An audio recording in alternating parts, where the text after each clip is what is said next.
할렐루야. 네. 성도 여러분, 살아계신 하나님께 부르짖으십시오. 할렐루야. 살아계신 하나님께 부르짖으십시오. 할렐루야. 네, 우리 하나님 살아계십니다. 아까 예배를 드리면서 진리가 우리를 자유케 하는데 상체만 자유케 하시는 여러분들을 봤습니다. 하체 춤을 출 때는 여러분 원래 하체가 스텝을 밟으셔야 되는데 하체를 자유케 하지 못하시는 진리를 경험을 하는 것 같았습니다. 여러분 뒤에서 제가 보는데 이렇게 있는 상태에서 몸만 그 행사장 풍선 같았어요. 네, 그 주님 앞에서 춤을 추시려거든. 네, 반드시 하체도 같이 움직여 주시기를 부탁드립니다. 여러분, 왜 예배 때 춤을 추는 게 우리에게 유익인 줄 아세요? 네, 계속 춤 얘기만 지금 있으면 안 돼요. 자, 예배 때 춤을 추는 게 왜 성령님께서 이끄시는 춤을 출 수 있는 게 우리에게 유익이 될까요? 참 좋은 것 같아요. 성령님께서 우리를 인도하시는 대로 춤추는 거. 왜냐하면 저희들 대부분이 다 춤추는데 무지합니다. 네, 동의 안 하시나 봐요? 그 동의 안 하시는 것 치고 아까 춤추시는 걸 제가 보니까 네, 제 말을 동의하셔야 될 줄로 믿습니다. 춤추시는 게 보통 익숙하지가 않아요. 그죠? 근데 성령님께 그분께 믿음으로 우리 몸을 맡겨드린 채로 춤을 출 수 있는 거가 성령님께 우리 삶을 드리고 그분께 순종해서 따라가서 사는 삶은 원리하고 똑같습니다. 동의하십니까? 진짜예요. 춤추기 민망하죠? 아닌 것 치고는 네, 아닌 것, 네, 이따가 다시 한번 하겠습니다. 댄스를. 네, 대부분 그래요. 춤을 출 때 우리를 가로막는 우리의 자아가 있습니다. 추고 싶지만 어떤 분은 추고 싶지만 남의 시선이, 우리 아내와 남편의 시선이, 우리 자녀들의 시선이, 우리 부모님의 시선이, 우리의 친구의 시선이, 형 누나의 시선이, 오빠 동생의 시선이 우리를 가로막죠. 또 어떤 분에게는 그것 하는 것 자체가 내가 이걸 왜 해야 돼? 라고 할 수도 있어요. 또 어떤 분에는 이렇게 하는 게 내 식대로 춤추고 싶은데 이렇게 하는 사람들도 있어요. 그런데 이 모든 것 안에 우리가 삶을 살아가는 원리가 담겨 있어요. 사실 동일해요. 우리가 하나님께, 성령님께 이끌려서 무엇인가를 삶을 통해서 행하려고 할 때 언제나 우리를 가로막는 것들이 있죠. 대부분 그게 우리 자신일 경우가 많습니다. 그래서 성령님 앞에 자유로운 춤을 춘다는 것은 우리가 성령님께 이끌려서 자유인으로 살아갈 수 있는 원리가 되는 줄로 믿습니다.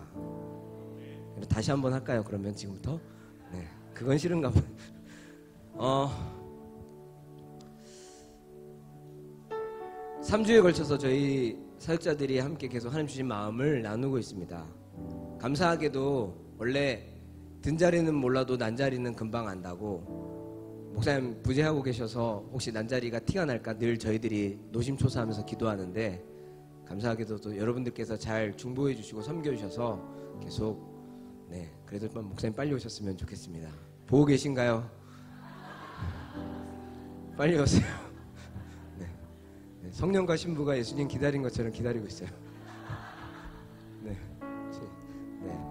마라나타까지는 아니지만 빨리 오십시오. 근래 순천중앙교에서 조금 위로 올라가면 그 기독교 선교 역사 박물관이 있습니다. 제가 잠시 거기에 갈 일이 있어서 다녀왔는데 다니면서 거기서 이제 관람을 쭉 하고 한국 땅에 하나님께서 어떻게 선교하시고 역사하셨는지, 선교사들을 통해서 어떤 일들이 있었고 또 호남 지역 안에는 또 어떤 일들이 있었는지를 좀 보고 왔는데, 보면 하나님 주신 마음은 하나님의 성실하심이에요. 우리는 하나님께서 성실하시다고 고백하고 있지만 그 성실하심에 대해서 잘 모를 때가 많아요. 1800년도 후반에 이 땅에 흑암이 이 민족을 덮으려고 할 때 하나님께서는 하나님의 일들을 하나님의 사람을 통해서 행하기 시작하셨어요. 그래서 우리들이 알지 못한 그때에 그 당시 대부분의 많은 사람들이 하나님에 대해서도 알지 못하고 예수 그리스도를 들어보지 못한 채로 그냥 자기 좋을 대로 살다가 사망으로 이르고 이루어지는 다른 박질을 하면서 삶을 사는 그때 하나님은 이 땅을 향해서 하나님의 성실하심을 나타내셨어요. 여러분, 그런데 제가 그걸 보면서 느낀 게 뭐냐면, 우리가 잘 생각하지 못할 때 여전히 하나님은 우리 삶에 개입하고 계시고 우리를 지켜보고 계신다는 것입니다.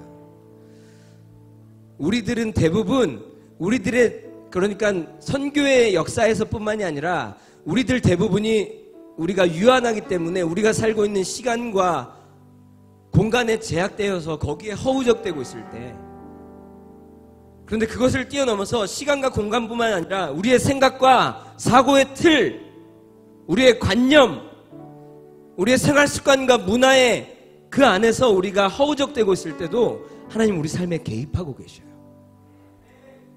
그래서 하나님 성실하신 거예요. 근데 우린 잘 모르죠. 하나님이 우리가 겪어보지 않으면 하나님 일하시지 않는다고 우린 믿어요. 그런데 우리가 잘 모를 때도 하나님께서 일하셨기 때문에 지금 우리가 여기에 있는 거예요. 그것이 비단 선교의 역사에서 뿐만이 아니라 우리의 삶의 역사에서도 마찬가지입니다. 하나님 성실하게 일하고 계셔요. 오늘 여기에 나오시기까지 하나님 기대하는 마음으로 가지고 오셨겠지만 우리가 기대하지 못하는 영역들까지 하나님께서 우리 가운데 역사하시는 줄로 믿습니다. 하나님 그렇게 성실하신 분이세요. 언제나 플러스 알파를 가지고 계신 분입니다. 그런 하나님께서 오늘 우리들 가운데 말씀하시기를 원하십니다. 우리가 하나님을 높이고 그분의 임재 안에서 자유함 안에서 진리 안에 거하는 자유를 경험하면서 하나님을 찬양하고 여기까지 왔습니다.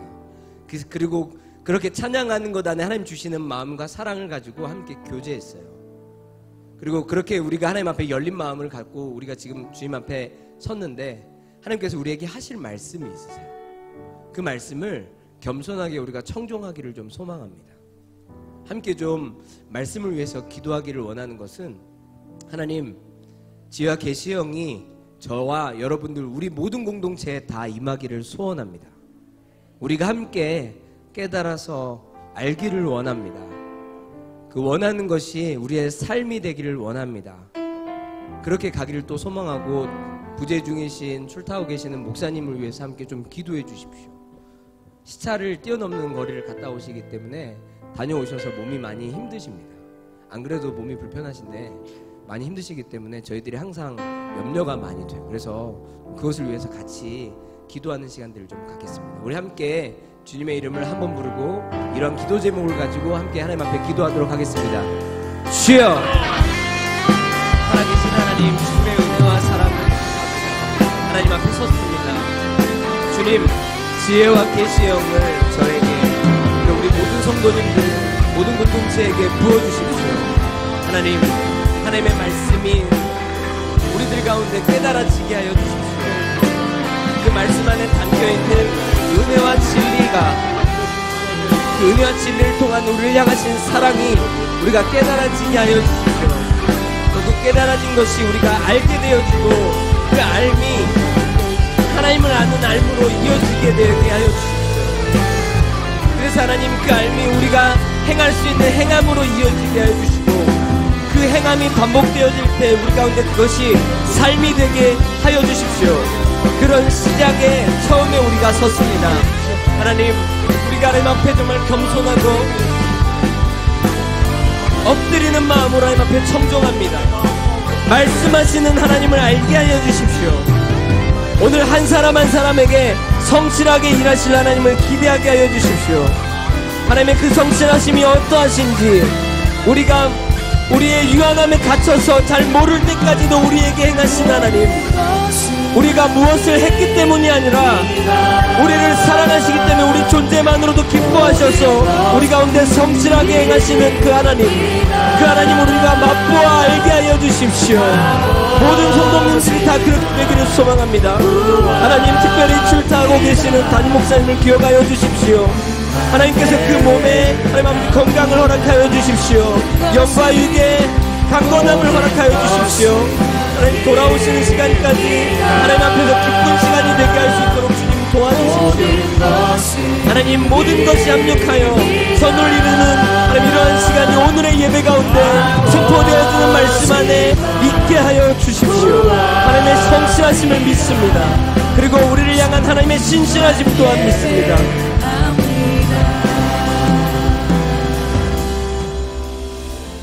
살아서 이 자리에 우리와 함께하고 계시는 하나님, 진리를 선포하고 그 진리 안에 담겨져 있는 임재 가운데서 우리가 기뻐할 수 있도록 당신의 성령을 부어주신 것에 감사드립니다. 우리가 함께 한마음으로 주님을 기뻐했고 주님을 높였습니다. 그리고 우리 가운데 주신 사랑으로 함께 그 사랑을 나누고 교제했습니다. 하나님, 우리가 겸손하게 이제 주님의 말씀 앞에 섭니다. 우리의 마음의 문을 열고 우리의 생각의 문을 열고 우리가 들을 수 있는 자가 되어서 하나님의 말씀을 깊이 듣고 생각하며 그것이 우리에게 깨달아지게 하여 주십시오. 그 깨달아짐이 잘 알게 되는 알므로 이어지게 하여 주십시오. 그 알을 통해서 우리가 하나님 앞에 계속 반복적으로 행하게 하여 주십시오. 그것이 우리의 습관이 되어 거룩하고 경건한 우리의 삶이 되게 하여 주십시오. 그러한 시작점으로 이 시간을 주님께 의탁합니다. 모든 것을 성령님께 맡겨드리고 거룩하신 우리의 중보자 되시는 예수 그리스도의 이름으로 기도하였습니다. 아멘. 할렐루야. 오늘 본문 말씀은 갈라디아서 5장 1절에서 26절, 5장 전체 그리고 6장 1절에서 10절까지 이어지는 말씀입니다. 특별히 오늘은 우리들이 갖고 있는 성경으로 읽어도 괜찮지만 조금 더 여러분들에게 쉽고 이해를 빨리 좀 시켜드리기 위해서 제가 쉬운 성경 본문을 따로 좀 준비해서 띄워보려고 합니다. 그래서 이것을 가지고 함께 좀 교독을 할 수 있도록 해볼게요. 제가 한 절, 여러분들 한 절, 마지막은 같이 교독하도록 하겠습니다. 그리스도께서 우리를 해방시켜 자유의 몸이 되게 하셨으니 여러분은 굳게 서서 다시는 종노릇 하지 마십시오.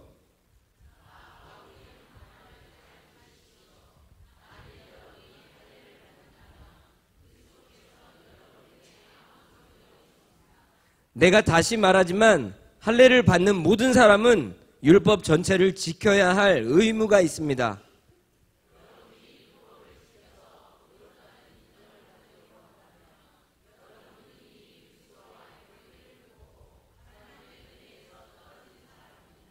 그러나 우리는 성령님을 통해 믿음으로 의롭게 되기를 바라는 희망을 가지고 삽니다.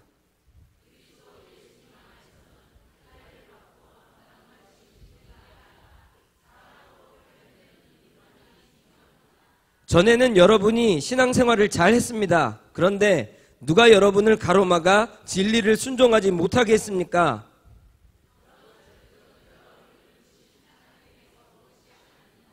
한 사람이 잘못되면 여러분 전체가 영향을 받습니다.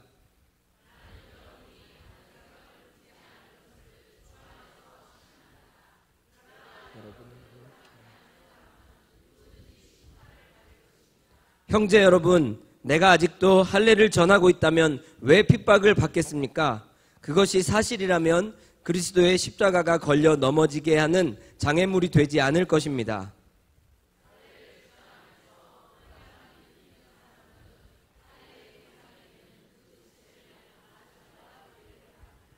형제 여러분, 하나님께서는 자유를 주시려고 여러분을 부르셨습니다. 그러므로 육체의 욕망을 채우려고 여러분의 자유를 남용하지 말고 사랑으로 서로 섬기십시오.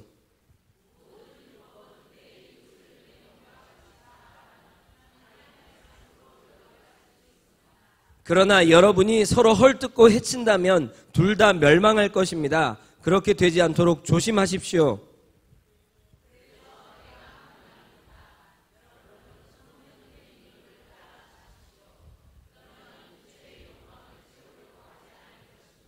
육체의 욕망과 성령님이 바라시는 것은 정반대입니다. 그러므로 이 둘은 서로 대적하여 여러분이 하고 싶은 일을 못하게 합니다.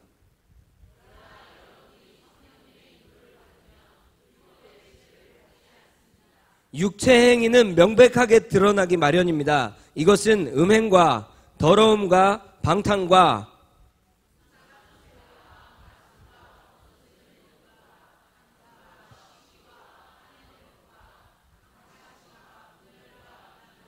질투와 술주정과 흥청대며 먹고 마시는 것과 그리고 이와 같은 것들입니다. 내가 전에도 여러분에게 경고했지만 다시 경고합니다. 이런 생활을 일삼는 사람들은 결코 하나님의 나라를 상속받지 못할 것입니다.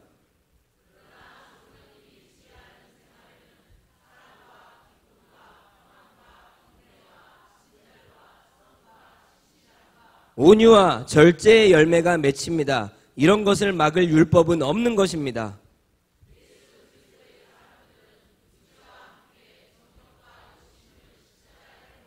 아멘. 만일 우리가 성령님을 따라 산다면 그분의 가르침을 실천해야 할 것입니다.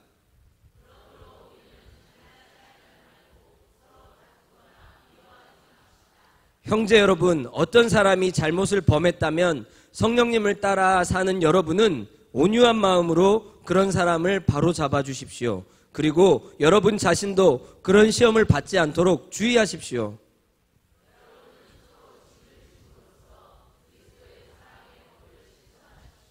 아무것도 아니면서 대단한 사람이나 되는 것처럼 생각한다면 그것은 자기를 속이는 것입니다.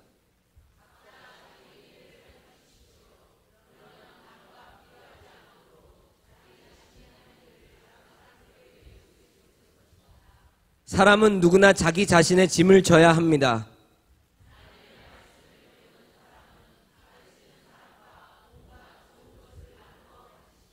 자신을 속이지 마십시오. 하나님은 조롱을 당하지 않으십니다. 사람은 무엇을 심든지 심은 대로 거두는 법입니다.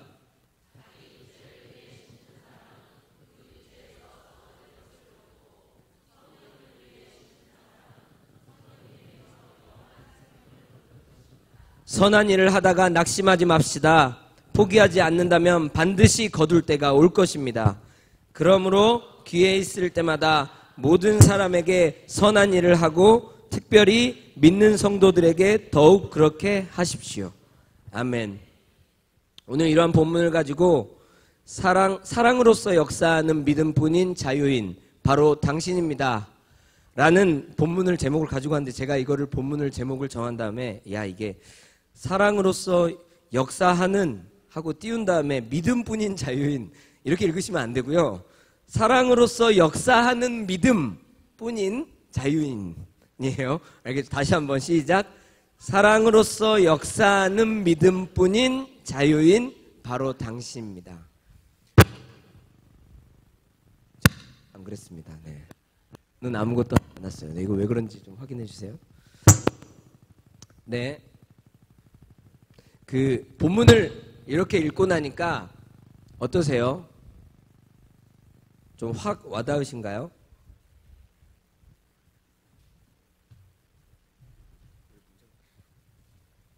네, 확 와닿으신가요? 그냥 글만 읽은 여러분들이 되지 않기를 바랍니다. 믿음의 조상 아브라함에게 한 가지 핸디캡이 있었습니다. 하나님께서 약속을 해주셔서 자녀를 주시고 그 자녀로 인해서 많은 민족이 복을 얻게 되실 거라고 하나님께서 얘기해 주셨는데, 그 약속을 말씀을 믿고 하나님을 쫓아서 가나안 땅까지 왔는데, 가나안 땅에 와서 10년이 지나도 약속의 자녀가 없어요. 그래서 아브라함이 너무 하나님의 뜻이 내 삶 가운데 이루어지지 않는 것이 여러 가지 많은 생각들이 있었겠죠, 그것에 대해서. 근데 그것을 같이 공유하고 하나 되어 있는 아내 사레가 아브라함에게 뭐라고 얘기하냐면, 여보, 그러지 말고 우리가 이 뜻을 행하기 위해서 힘을 합칩시다. 그러니까 하나님의 뜻을 알고 하나님의 뜻을 이루는데 사레도 마음에 소원이 있었어요. 그래서 잘 생각해 보세요. 그때나 지금이나 자기가 아내된 자로서 남편에게 들어가지 않고 다른 사람을 통해서라도 하나님의 뜻을 이루고자 했다면 정말 그 마음 안에 하나님의 뜻을 이루고자 하는 소원이 있었던 거거든요.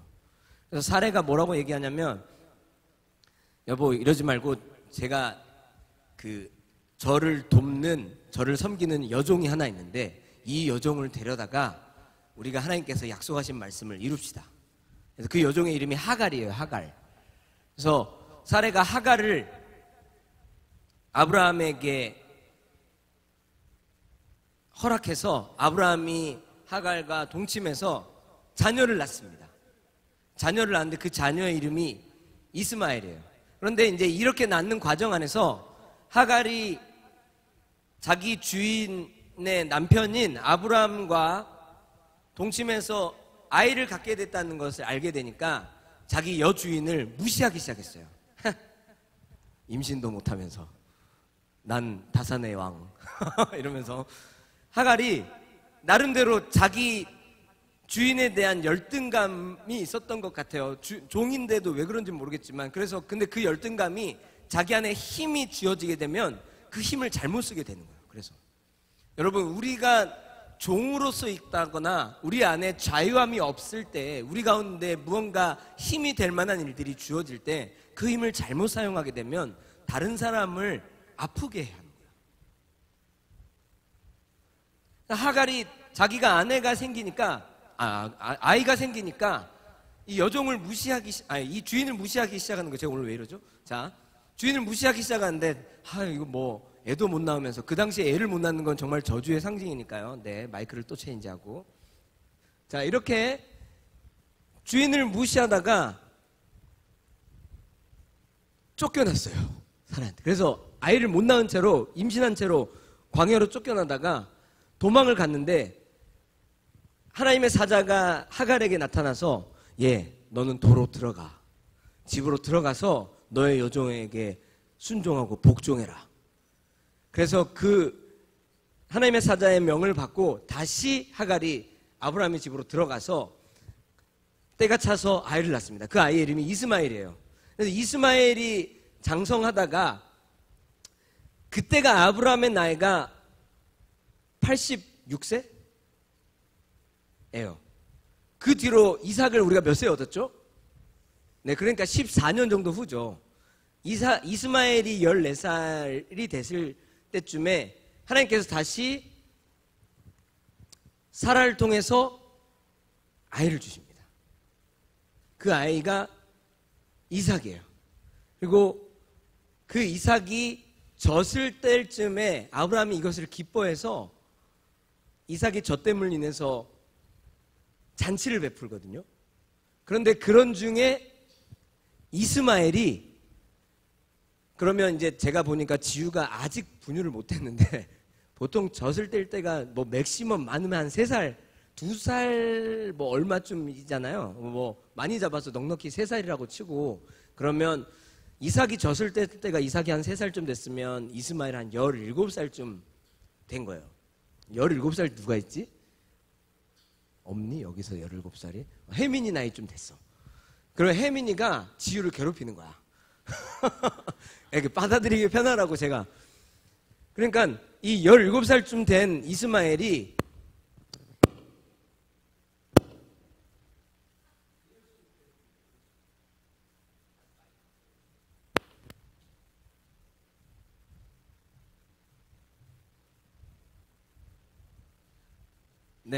그래서 이 이스마엘이 이삭을 괴롭히는데 보니까 조롱하는 거예요, 이 3살 동생을.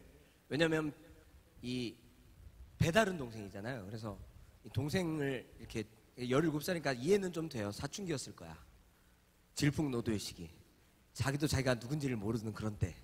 자, 그런 때 3살 배기 동생을 괴롭히는 거를 보고 사라가 그걸 보고 이 펀뜩하면서 자기 트라우마가 생각이 난 거예요.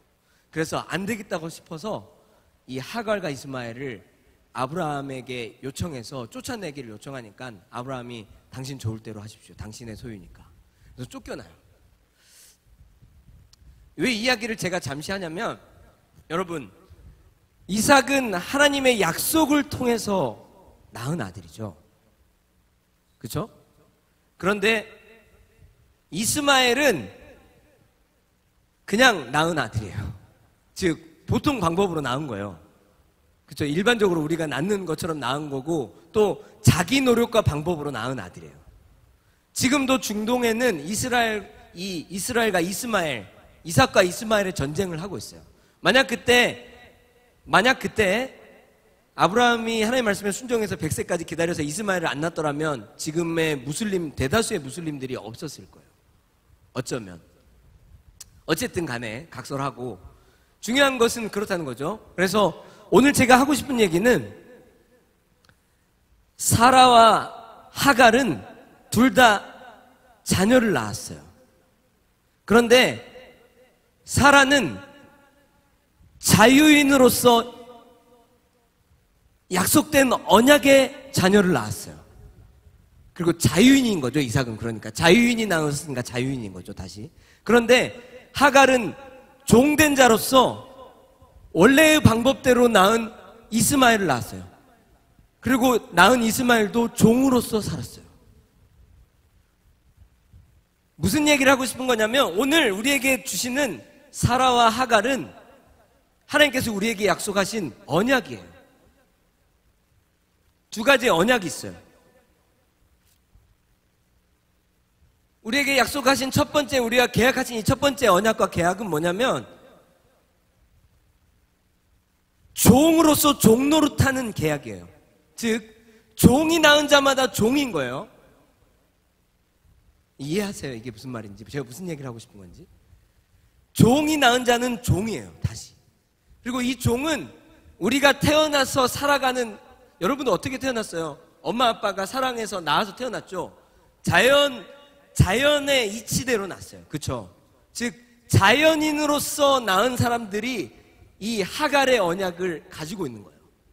그리고 하갈의 언약을 통해서 낳은 자들은 다 자연인이에요. 즉 부모님의 생명을 얻어서 부모님의 생명으로서 태어나서 그냥 이 세상에서 사는 거예요.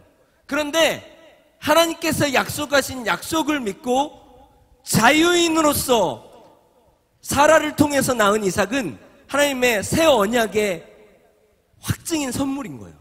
즉 우리는 믿음으로 예수 그리스도를 통해서 구원받았어요. 무슨 얘기를 하고 싶은 거냐면 우리에게 원래의 생명이 있었어요. 우리는 모두 다 자연인으로 태어나서 부모님이 주신 생명을 가지고 그 생명으로서 이제까지 살아오다가 하나님께서 말씀하신 약속의 말씀, 즉 예수 그리스도의 십자가의 죽음과 부활을 믿음으로 받아들이는 것을 통해서 자유인이 됐단 말이에요. 즉 우리의 인생이 만약 하갈의 약속으로 낳은 인생과 같았다면 우리는 믿음으로 사라에게 약속하신 약속의 말씀을 통해서 우리가 다시 새로운 이삭과 같은 존재로 변화가 된 거예요. 그 말씀이 오늘 갈라디아서 4장에 있어요. 제가 새로 깨달은 얘기를 하고 싶은 게 아니라 4장에 있는 얘기예요. 자, 그런데 뭐라고 하냐면 갈라디아서 4장에 보면은 여러분 언제나 이 하갈의 법은 이스마엘은 이삭을 조롱하게 돼 있어요. 우리가 예수 그리스도를 통해서 믿음으로 언약의 존재가 되고 자유인이 되었지만 여전히 종의 법을 메고 있는 이스마엘은 우리를 조롱해요. 그래서 하나님께서는 우리에게 말씀하세요. 우리 안에 거하고 있는 하갈과 이스마엘을 쫓아버리기를. 왜냐하면 이삭과 이스마엘이 같이 하나님의 나라를 상속받을 수 없기 때문이죠. 즉 우리가 우리가 날 때 자연스럽게 난 자연인인 상태로는 하나님의 나라를 약속으로 받을 수 없어요. 오직 하나님의 나라를 유업으로 받을 수 있는 방법은 예수 그리스도를 통해서 주어진 새로운 생명을 통해서 낳았을 때만, 이삭에게 주어진 아브라함을 통해서 약속하신 그 약속의 말씀이 우리 가운데 성취될 때만 하나님의 나라를 유업으로 받을 수 있어요. 그런데 그렇게 태어난 우리 안에 여전히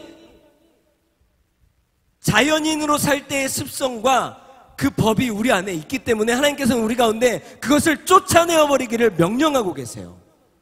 왜냐하면 우리 가운데 이삭의 법도 이스마엘 법도 같이 있을 때에는 하나님의 유업을 받을 수가 없기 때문이죠. 그런데 여러분, 예수 그리스도께서 우리를 완전히 자유하게 하셨습니다. 우리 가운데서는 더 이상 율법이 우리 가운데서 하갈의 종됨이, 이스마엘의 종됨이 우리를 주장하지 못합니다. 우리가 예수 그리스도를 통해서 죄에 대해서 죽었기 때문에 우리만 죄에 대해서 죽은 것이 아니라 세상도 우리에 대해서 죽었어요. 우리만 우리 가운데서 세상아 너희가 더 이상 나에게 그 무엇도 상관할 수 없다라고만 얘기하는 것이 아니라 세상도 우리를 향해서 어찌 해볼 수가 없어요. 왜냐하면 이미 그 대가를 다 치렀기 때문이에요.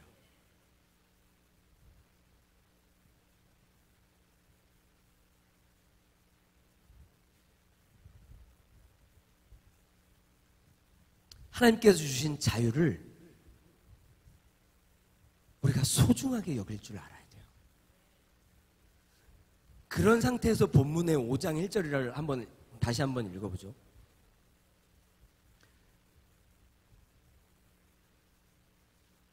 자, 그리스도께서 우리를 해방시켜 자유의 몸이 되게 하셨으니 여러분은 굳게 서서 다시는 종로로 타지 마십시오.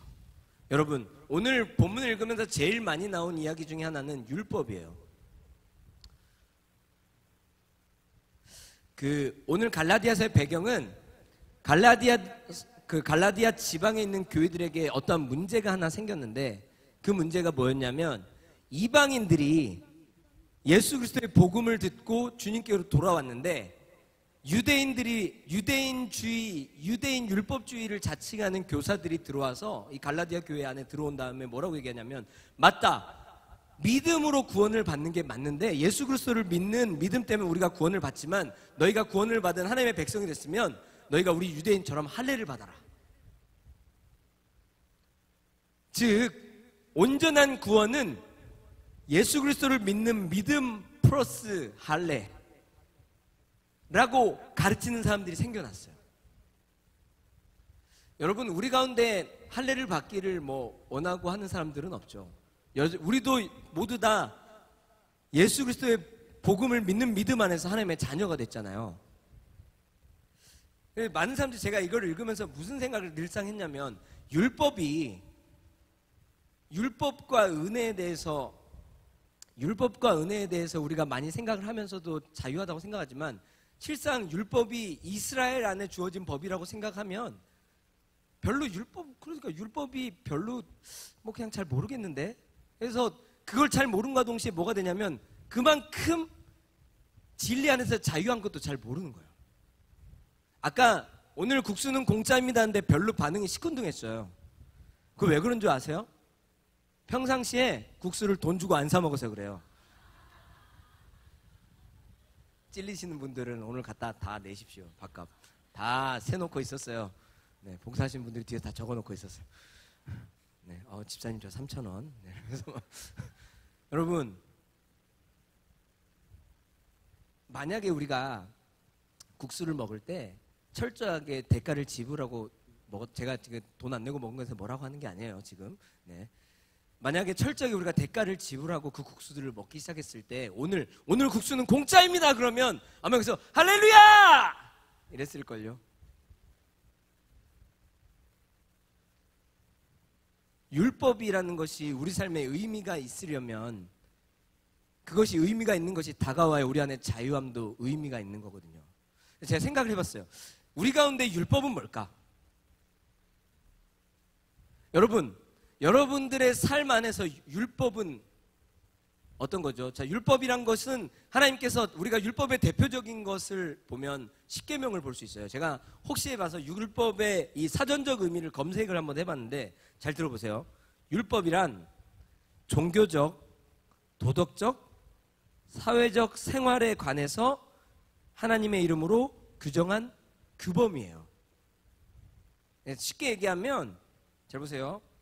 우리가 즉 종교적, 도덕적, 사회적 생활 이거 다 제외하고 그냥 생활이에요. 생활. 즉 사는데 우리가 살아가면서 무엇인가를 많이 하잖아요. 이것도 하고 저것도 하고 우리가 교회라는 이름 안에서 여러 가지 것들도 하기도 하고요. 그렇죠? 이게 다 생활이에요. 사는 거란 말이죠. 이 사는 것 안에서 어떻게 하면 되겠다. 어떻게 하는 것이 좋다. 어떻게 하는 것이 유익하고 어떻게 하는 것이 바람직하다라고 하나님의 이름이라는 이름으로 정해놓은 규칙인 거예요. 네, 여기 자 이제 막 신학적인 내용을 저도 잘 모르는 건데 자, 점점 이렇게 눈이 감겨가시는 분들이 있어요. 네, 졸리시면 네 빨리 자기 허벅지를 한번 꼬집어 주시기를. 네, 여러분 율법이 그러한다 할지, 네, 그러면 내 삶에서 율법은 어떤 거죠? 이렇게 해야지 의미가 있어요, 말씀이. 여러분,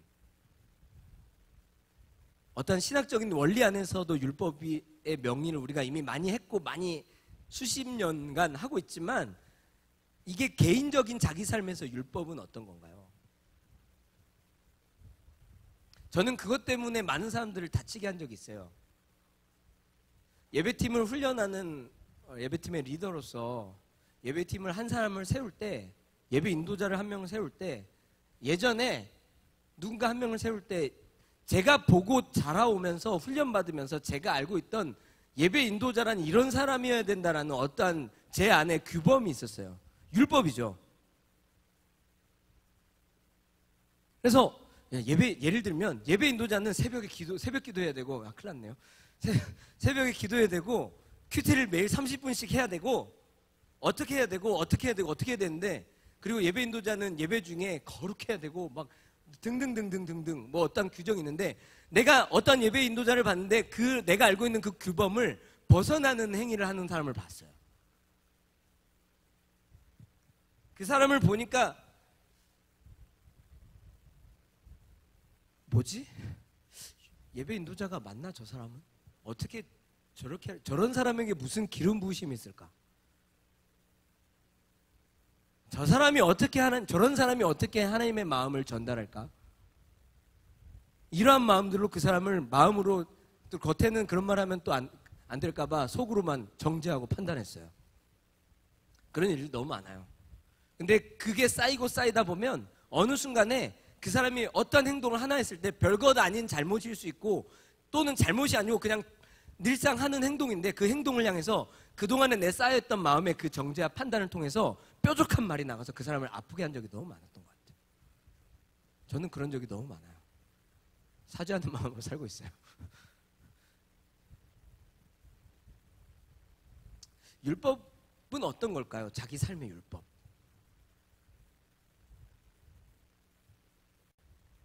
특히나 처음부터 이렇게 복음주의 안에서 복음으로 무장하고 있는 교회들이 아닌 교회들이 있기 때문에 제가 하는 얘기예요.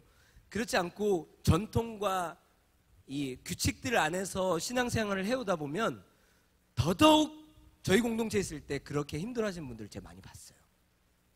어떻게 교회에서 예배드리면 하다못해 가장 간단한 문제로 왜 교회에 성가대가 없어요? 이런 얘기도 많이 들었어요. 어제 제가 브라이드 오심 예배에 섬기려고 같이 예배하려고 오는 입구에서 도착을 1시간 전에 도착했는데, 어떤 분이 교회에 찾아왔는데 교회에 대해서 알고 싶으셨는지 찾아왔어요. 소개를 받았대요. 자기도 이제 순복음 교단에 있는데 이제 이쪽으로 왔는데 이제 다니던 교회는 너무 머니까 소개를 받았는데 여기를 봐도 여기 정말 좋다고 소개를 받았는데 와서 잠깐 보면서 한 얘기가, 여기 이단은 아니죠? 그래서 제가 아니죠. 이단은 아니에요. 네, 이단은 아니에요. 그럼 이상하다. 이단이 아니에요. 네, 그렇게 얘기를 했어요. 근데 어쨌든 중요한 것은 자기가 알고 있던 규칙과 규범을 벗어나면 다 사람들이 그렇게 생각을 하게 돼요. 그러니까 율법이란 것은 우리 삶에 매우 가깝게 있어요. 가까워요. 매우. 그리고 그 율법으로 인해서 우리가 많은 사람을 종되게 만들지 몰라요.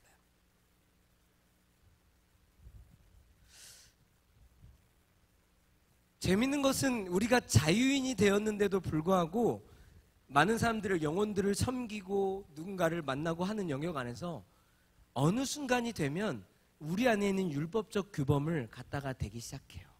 이 영혼을 향한 기대감이 생겨서 그런 것 같아요. 영혼이 자라나서 조금 성장하고, 조금 그 성장함이 우리가 눈에 보일 수 있는 어떠한 행동들로 나타내 보이기 시작하면 그 사람을 향해서 어떤 기대감이 생기는 것 같아요. 근데 그 기대감이란 게 우리가 알고 있는 법규와 규범, 규칙, 자라나면 이렇게 해야 된다는 어떠한 규칙을 이 사람에게 갖다 대기 시작할 때 이게 맞으면 다행인데, 안 맞는 사람의 경우에는 자라나가다가도 여기서 멈추게 돼요. 여러분, 자녀를 키우시는 여러분들은 어떠신가요? 자녀들이 처음에 우리가 낳아서 키울 때 우리가 생각하고 원하는 그림대로 자녀들이 그대로 자라던가요? 아니면 전혀 우리가 다 상상할 수 없는 제각각의 양 같은 모습으로 자라던가요? 한번 대답해 보십시오, 부모님들. 네, 양이요? 누가 여기서 양 이러시는데요. 양이면 다행이죠. 저는 저희 아들이 사람인 줄 알았는데 5살이 되니까 개구리가 된 것 같아요. 어떻게 왼쪽으로 가라면 오른쪽으로 가자고, 이 신발을 신자고 하면 저 신발을 신고, 저 신발을 신자고 하면 이 신발을 신고, 현관 입구에서 신발 신는 데만 10분씩 실랑이를 해야 하고. 네, 둘째는 더해요. 네. 오빠 밑에서 커서 내성이 있어갖고 더 심해. 5살밖에 안 되고 3살밖에 안 됐는데도 벌써 제 뜻과 마음대로는 이미 벗어났다는 거를, 아, 내 소나기를 벗어났구나. 생명은 그런 거예요. 규정짓고 자라게 할 수 없어요. 여러분 몰라요? 종교적인 생활을 하려고 하면은 그 틀 안에다가 가둬놓고 그 틀에 맞춰서 똑같은 모습으로 만들어낼 수 있을지 몰라요. 그런데 생명 안에서 자유롭게 우리가 양육을 할 때는 절대 모습이 다 같지 않아요. 창세기에 보면 노아의 방주 사건, 즉 대홍수가 있은 다음에 사람들이 모여서 뭘 하냐면, 그들이 하나님의 심판으로부터 자기들 스스로 자기들을 지키기 위해서 뭘 하냐면 돌 대신에 벽돌을 만들어요. 이게 무슨 얘기냐면, 이 작년에 정의호 목사님께서 캠프에서도 잠깐 얘기하신 얘기인데, 돌들은 하나님께서 만드신 형상이에요. 그냥 돌의 모양이 다 같은 돌을 혹시라도 보셨어요? 길거리 가서 돌 한번 봐보세요. 돌 완전히 다 제각각이에요. 그런데 그들의 방법대로 살아가기 위해서 뭘 하냐면 벽돌이란 걸 찍어내요. 처음으로. 즉 모든 돌을 다 같은 모양과 형상대로 만드는 거예요. 자유가 없는 거죠. 개성도 없어요. 오로지 한 가지 목적을 위해서 똑같은 모습을 위해서 만들어내요. 그렇다면 여러분, 우리들은 많은 사람들을 우리가 만들어가고 있는 소그룹 교회 안에서 많은 영혼들을 탄생시키고 자라가게 하고 있어요. 또는 섬기고 있는 봉사하는 것을 통해서 어떤 사람들을 훈련시키고, 제가 예배팀에게 그렇게 했듯이 어떠한 기관과 섬기는 일들 안에서 그 사람들을 양육시키고 자라가게 하기도 해요. 그런데 그런 모습들 안에서 우리는 우리가 가지고 있는 규범과 규칙과 그것들을 가지고 그런 잣대로 똑같은 벽돌과 같은 모양으로 자라나가게 하려고 하지는 않는가요? 제가 여러분들에게 물어보고 싶은 율법의 어떠한 한 규범과 한 파편이에요. 이것뿐만이 아니에요. 우리 삶에 살고 있는 많은 율법의 잔재들이 있어요. 재밌는 것은 우리가 이 율법 아래 있으면 오늘 본문에 있는 것처럼 누구든지 종인 거예요. 율법 아래 있다는 얘기는 내가 죄인이라고 스스로 인정하는 거예요. 그래서 예수 그리스도를 통해서 우리가 이 율법으로부터 벗어나서, 이 규칙과 규범으로부터 벗어나서 자유인이 되었음에도 불구하고 여전히 율법의 잔재에 영향을 받고 있어요. 여러분, 재밌는 게 이스라엘 백성들이 출애굽을 하고 나서 모세가 시내산에 올라가 있는 동안에 백성들이 뭘 하냐면 금송아지 우상을 만들어서 섬겨요.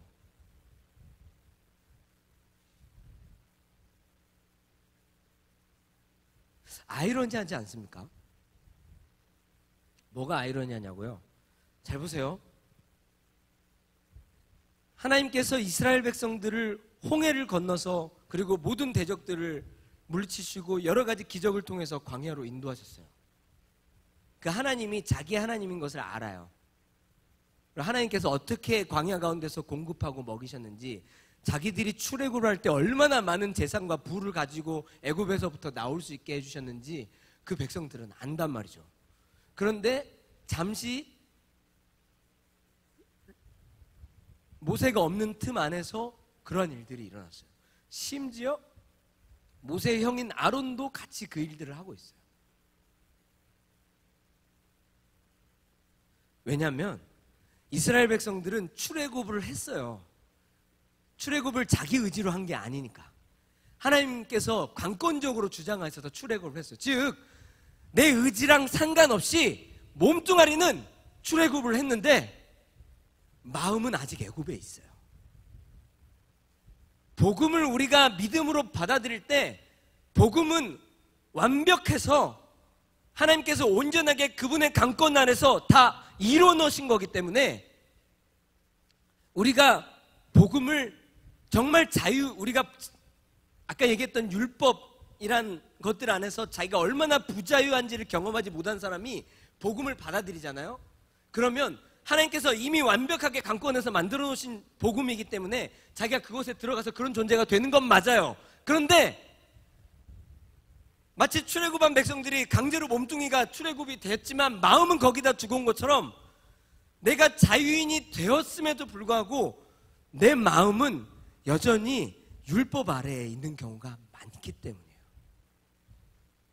그리고 우리의 성화되어져 가는 싸움은 이미 와버린 몸뚱이가 여기에 있다면 마음이 여기서부터 몸을 따라갈 수 있도록 계속 당겨서 오는 작업인 거예요. 우리는 많이 복음 안에 살고 있지만 자유하지 못할 때가 많아요. 주일에 가끔 강단에 올라오거나 또 예배에 함께 드리기 위해서 제가 앞에 서 있어 봐도 아침에 나와서 단순히 아침이기 때문에 얼굴이 굳은 게 아니에요. 얼굴을 보면서 제가 많은 중보를 해요. 그 사람의 얼굴 안에 그 한 사람의 일주일의 삶과 고뇌가 담겨 있어요. 힘들게 살고 계셔요. 그래서 안타까워요, 참. 예수 안에 있는 그 자유함이 어떤 것인지 놓치고 살고 있구나. 모른다고 하진 않겠어요, 여러분. 놓치고 살고 있구나. 그 놓침이 연속적으로 길었나 보구나. 그래서 되게 정말 이런 얼굴로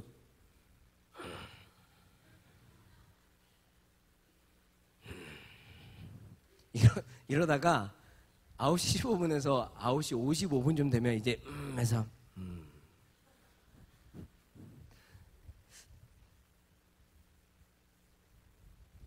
그러다가 이제 내가 좀 자유한 존재인가 조금 경험하려 하면은 보통 그때쯤이면 이제 파송을 해요. 가능하면 예배 시간에는 일찍 와주시기를. 네, 늦게 오는 것 때문에 얘기하는 게 아니라 어쨌든 모든 시간 안에 그런 시간들이 있어요. 여러분, 그러니까 재밌는 거예요. 우리는 복음을 받아들이면 우리의 의지와 상관없이 그분이 우리를 자유케 하시는 거거든요. 이미 몸뚱아리는 자유케 돼서 와져 있는데 우리 마음이 그쪽에 묶여 있는 거예요. 그래서 하나님께서는 복음을 받아들이되 그것을 마음으로 하기를 원하시는 거예요. 오늘 갈라디아 교회가 그랬던 것처럼 우리들의 삶에 우리를 묶고 있는 율법들이 있어요. 그런데 그 율법들에서 우리를 하나님께서 완전히 예수 그리스도를 통해서 자유하게 하셨어요. 그런데 그 자유함 안에 그분의 강권 안에서 우리가 자유가 임했지만 그 자유가 진짜로 우리에게 자유가 되려면 마음이 이쪽으로 같이 따라와질 때, 반대로 얘기하자면 얼마나 내가 그 율법 안에서 부자유했는지를 경험할 때 자유가 자유될 줄로 믿습니다.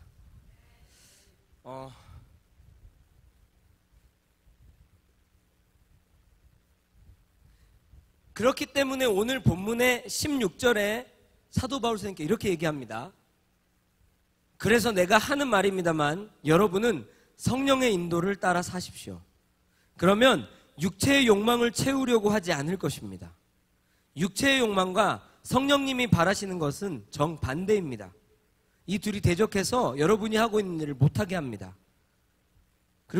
그러나 여러분이 성령님의 인도를 받으면 율법의 지배를 받지 않습니다.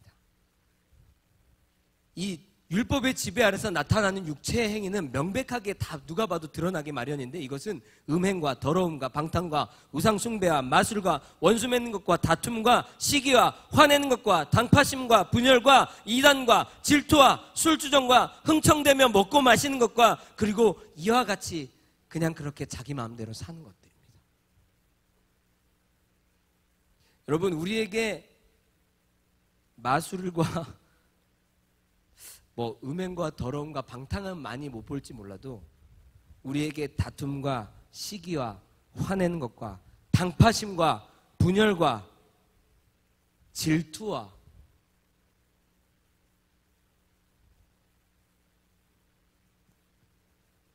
제가 지적하고 싶은 게 아니라 실로 이러한 문제들이 저희 공동체를 항상 어렵게 했습니다. 그렇지만 그 안에서 우리가 그분의 보호 아래서 여기까지 왔는데 우리가 해야 될 것은 모든 사람들이 이 마음 가운데서 자유하게 돼야 됩니다. 만약 이제까지 우리에게 주어져 있던 규례와 규칙과 우리가 알고 있는 어떠한 방법대로만 사람들을 대한다면 그것이 우리 가운데 삶으로 주장하기 시작하면 명백하게 우리 가운데 드러납니다. 방금 읽었던 모든 내용들. 그런데 그러한 생활을 하지 않기 위한 단 하나의 방법은 뭐냐면 우리가 성령님의 인도를 받는 거예요. 제가 아까 그래서 초반에 얘기했죠. 성령을 따라서 성령님께 맡겨드리는 춤을 추는 것은 중요합니다. 그냥 한 얘기가 아니라 이 얘기 때문에 생각이 나서 제가 드린 거예요. 여러분, 성령님의 인도를 받지 않으면 우리는 살 수가 없어요. 왜냐하면 이제까지 우리가 우리의 법에서 율법 아래서 이렇게 살고 있는 게 우리의 습관이었다면 우리가 예수 그리스도를 통해서 완전히 자유인이 됐을 때 자유인이 할 수 있는 법은 오직 성령 안에서 있는 은혜와 진리에 해방하는 법이기 때문이죠. 그러니까 성령님의 법을 따르지 않고서는 이 삶을 살아갈 수가 없고 이 삶을 따라가서 살지 않는 이상 성령의 열매도 맺히지 않아요.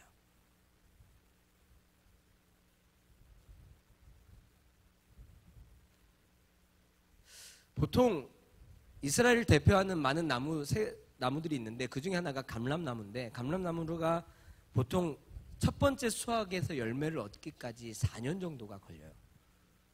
1년, 2년 지날 때도 계속 열매는 맺히는데 처음에 심고 뭐 한 1년에서 2년 지나면 나무가 자라면서 첫 열매가 맺히지만 그 첫 열매를 수확하지 않거든요. 그 열매를 다시 묻고 계속해서 3년, 4년이 돼서 첫 번째 열매를 맺는단 말이죠. 즉, 한 번에 열매를 맺기까지도 4년 이상의 지속적인 시간과 노력이 필요해요. 그런데 성령의 열매를 우리가 맺기까지 그러면 성령님의 인도를 받으려면 단순히 그 순간에 한번 하나님의 나라는 의와 평강과 기쁨과 모든 것 안에 있기도 하지만 그것은 우리가 그분께 순종할 때 그 순간순간 만약 경험할 수 있는 일이라면 성령의 열매는 시간이 걸리는 거예요. 왜냐하면 성령님의 인도를 따라 사는 것이 제가 아까 기도할 때도 잠깐 얘기했지만 우리가 하나님을 아는 것에서 그치지 않고 그 아는 것이 행하는 것이 돼야 되고 그 행하는 것을 지속 반복하게 되면 그것이 우리에게 거룩한 경건의 습관이 됩니다. 그게 우리에게 인격이 돼가는 거예요. 그리고 그거 안에서 보여지는 것들이 성령의 열매인 거예요. 이것들을 맺기까지 그런데 우리가 성령님의 인도를 받는데 성령님의 인도를 받기까지 너무 단회적인 거예요. 열매를 맺으려면 4년 이상 꾸준히 물을 주고 거름을 주고 가지치기를 해주고 또 무엇인가 상하지 않을까 보호해야 하고 여러 가지 일들을 열매가 없더라도 계속적으로 이 일들을 해야 되는데 이 일들을 하기까지 우리는 성령의 인도를 받을 때 3년, 4년 연속 꾸준히 이렇게 하는 게 아니라 어느 날 하나님께서 한번 은혜를 주시면 그러고 하고자 하는 욕망이 생겨서 한 번 하고 또 그러다가 그냥 살다가 그러니까 이거를 만약에 나무를 심어서 열매를 얻는 걸로 치자면 이런 거예요. 어떤 나무를 심어서 열매를 한번 얻어볼까? 그럼 땅을 파자. 땅을 팠어요. 어떤 분들은 땅을 파자 하다 삽을 드는 데까지 하다 끝나신 분도 있어요. 어떤 분들은 땅을 파자 해서 삽을 꽂아요. 여기서 끝나시는 분들도 있어요. 어떤 분들은 땅을 파자 해서 땅을 파는데 정말 얕게 파다가 끝나시는 분도 있어요. 어떤 분들은 땅을 파는 분들이 있어요. 그리고 거기에 씨앗을 심는 분들 있죠. 그런데 거기서 끝나요. 또 어떤 분들은 땅을 파서 씨앗을 넣고 물을 주기까지도 해요. 그런데 거기서 끝나요. 그런데 어떤 분들은 더 진보하고 더 진보한 데까지 가기도 해요. 근데 대부분 많은 사람들이 성령의 열매를 못 얻는 이유는 땅을 파려고도 하지 않기 때문이에요. 적어도 우리들이 해야 될 것은 파서 씨앗을 심고 흙을 덮고 여기서부터 시작을 하면 좀 그래도 나아요, 여러분. 물 주는 거 잊어버리면 계속 물 주면 되거든요. 그런데 대부분 땅을 파는 일이 농사 지으신 분들은 아시지 않나요? 이 중에서 그냥 편안하게 한번 생각해 보세요. 물 주는 일이랑 거름을 뿌리는 일과 딱딱한 땅을 삽으로 넣어서 파는 일 중에 어떤 게 제일 힘들 것 같아요? 네.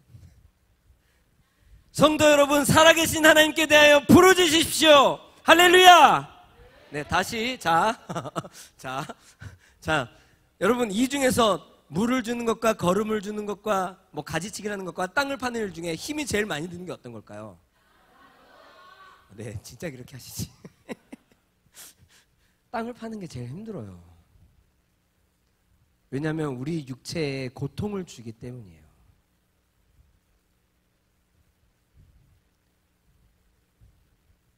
육체의 법을 따라서 살다가 은혜와 진리 안에 있는 자유의 법을 따라 살려고 하면 제일 먼저 부딪히는 게 이 부분이에요.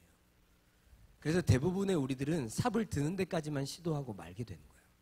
오늘 여기서 예배를 드리면서, 아니 여러분, 우리가 매주 여기서 예배를 드리면서 매일 여기 와서 예배를 드리면서 여러분들은 계속 마음속에 이런 생각을 해요. 아, 내가 삽을 들어야 되겠다.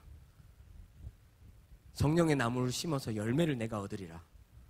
그리고 다음날 일어나지는 자기의 삶에서는 땅으로 풍 하다가 이 삽이 쇠로 돼 있잖아요. 딱딱한 땅에다 탁 치면 땡 이렇게 떨리죠. 이 쇠가. 손이 애려.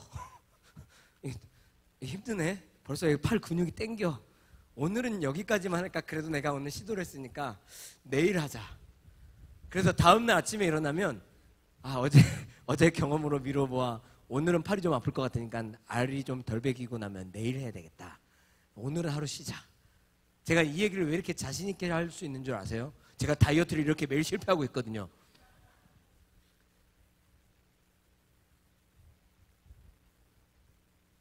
사는 습관이거든요. 다이어트도 라이프 스타일을 바꾸는 거라서 무엇을 먹고 마실지를 결정해야 되고, 닥치는 대로 손에 집히는 대로 아무거나 집어서 먹으면 안 되더라고요.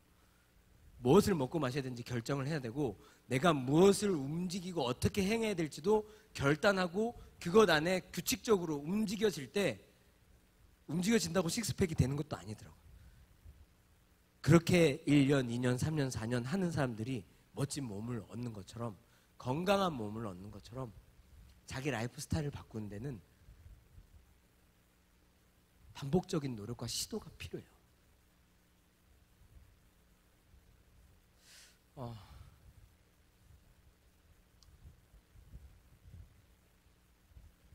그런데 우리들 대부분이 그런 시도를 하다가 포기하죠. 그런데 여러분, 방금 제가 다이어트를 얘기하고 자기의 개인의 어떠한 거룩함을 두고 위한 삶만 얘기했지만 그것에만 국한되는 게 아니에요. 율법이 아까 제가 얘기한 어떠한 파편의 일부인 것처럼 복음으로 사는 삶은 자기 개인한테만 그런 것이 아니라 사람과 사람 사이에, 성도와 성도 사이에, 누군가를 양육할 때, 누군가를 만날 때, 복음을 전할 때, 누군가와 함께 무엇을 할 때, 어디에서 무엇을 하든지 간에 다 적용되는 부분이에요.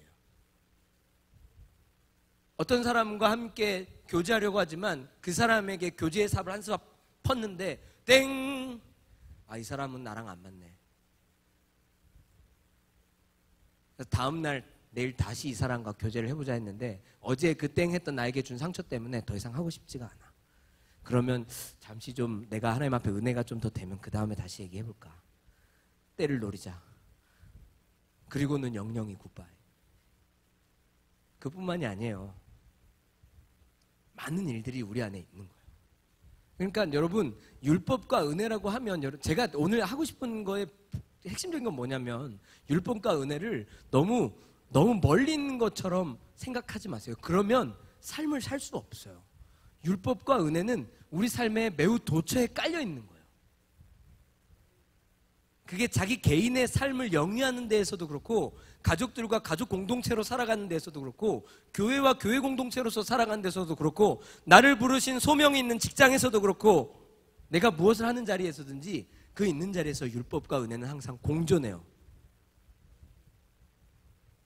그런데 하나님께서 원하시는 것은 그 율법의 약속 아래에 있는 하갈과 이스마엘을 쫓아버리기를 원하시는 거예요. 같이 살면 그 삶 안에 하나님의 나라를 유업으로 받을 수가 없어요. 그리고 그렇게 살면 삶의 결과로 아까 얘기한 것처럼 육체 열매가 뭔지 쭉 읽은 것처럼 그 열매들이 우리 가운데 맺혀지게 돼요. 희한하게 이것은 재밌는 게 여기로 노력한 거는 노력을 해야 되는데 여기는 이제까지 살아왔던 우리의 자연인의 상태이기 때문에 노력을 안 해도 자연스럽게 열매가 맺혀요. 가만히 있어도 열매가 맺힌다고요. 육체의 열매는. 그냥 가만히 살면 돼요. 호흡하고 하고 싶은 대로 내 뇌가 내 말초신경이 원하는 대로 그냥 싸우면 돼요. 내 본능이 원하는 대로 살면 자연스럽게 육체의 열매를 얻어요. 그런데 성령의 열매를 얻으려면 우리가 반드시 끊임없이 도전해야 돼요.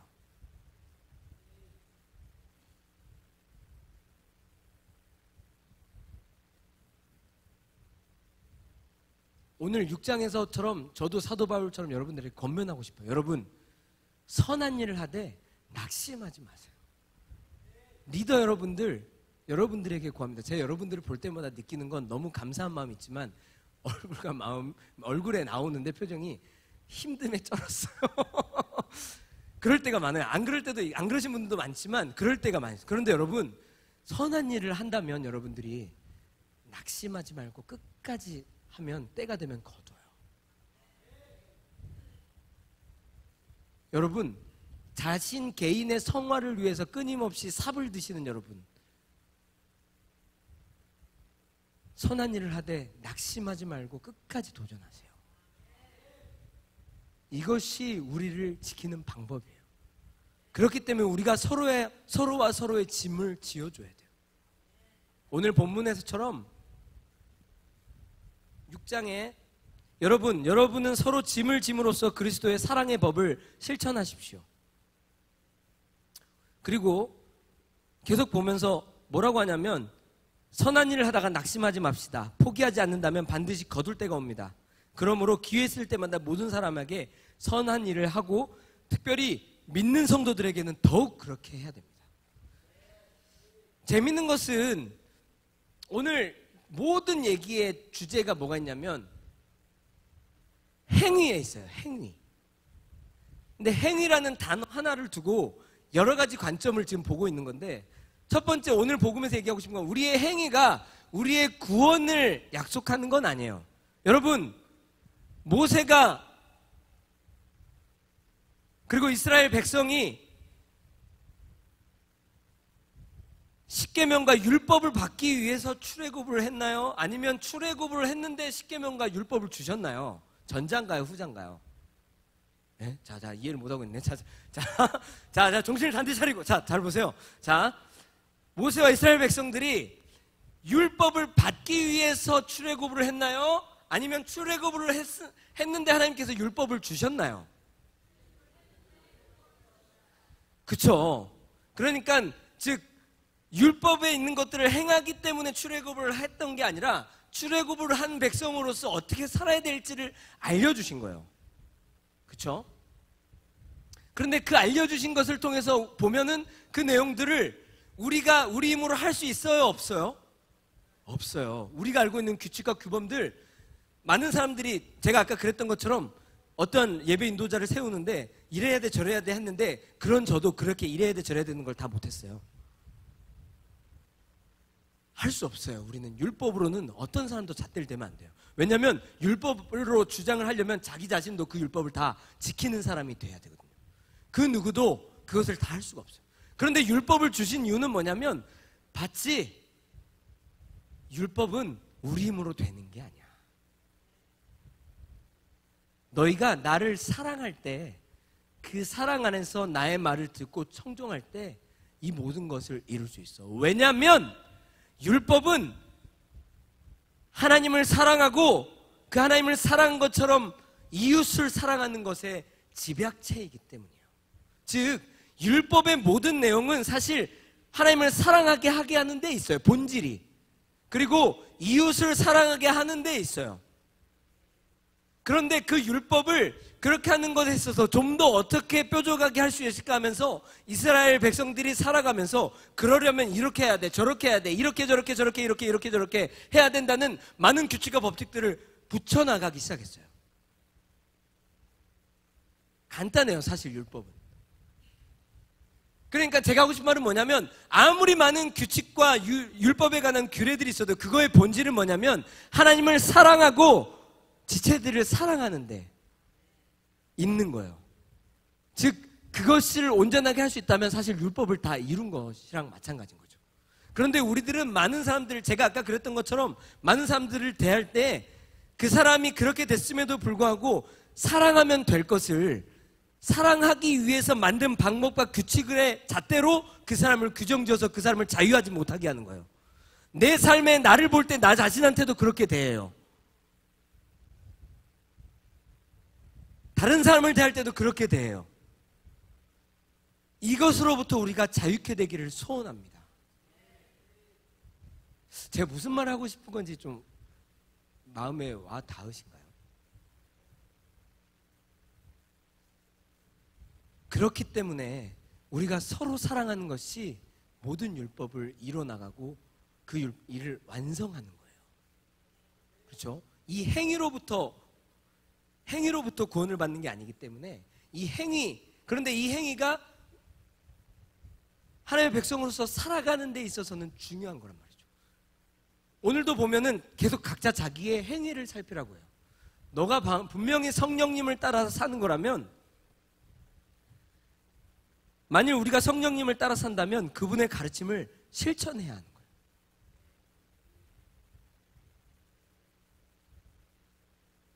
계속 무엇인가를 하라고 성경은 요구해요.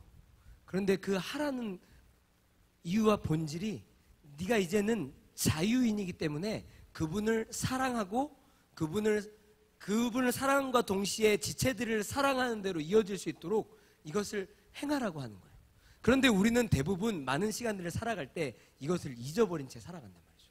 그래서 그렇게 살아가면 자연스럽게 어떻게 되냐면 우리 안에 계신 그 은혜와 진리의 법이 위축돼요. 즉 우리 안에 예수 그리스도를 믿는 믿음을 통해서 성령을 주셨지만 우리가 그 성령을 따라서 사는 법을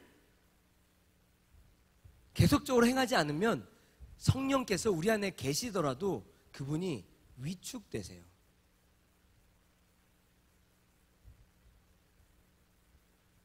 위축 자꾸 죄송합니다 성령님 쪼그라드세요.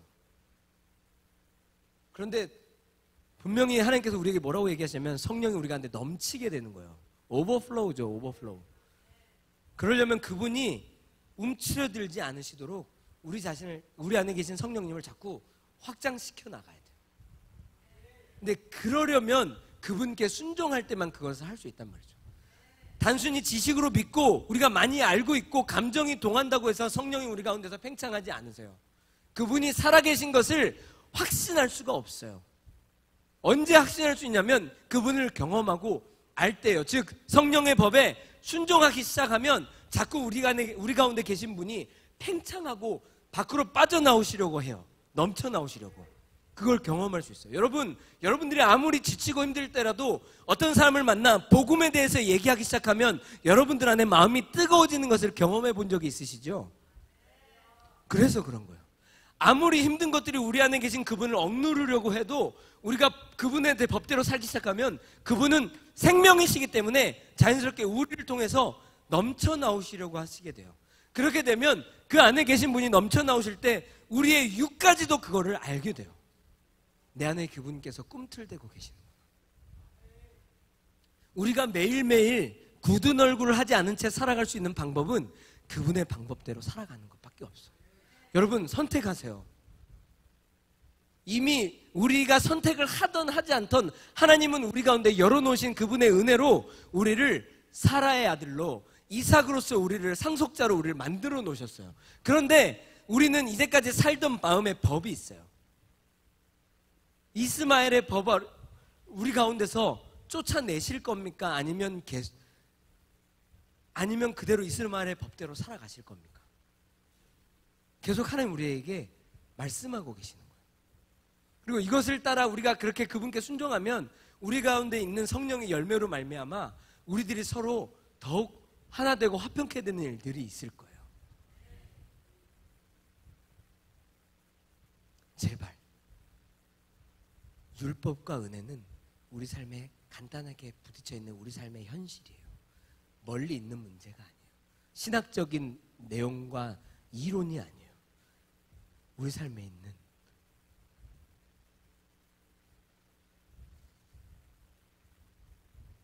그렇기 때문에 여러분, 다시 한번 여러분들을 권합니다. 낙심하지 말고 계속 선을 행하십시오.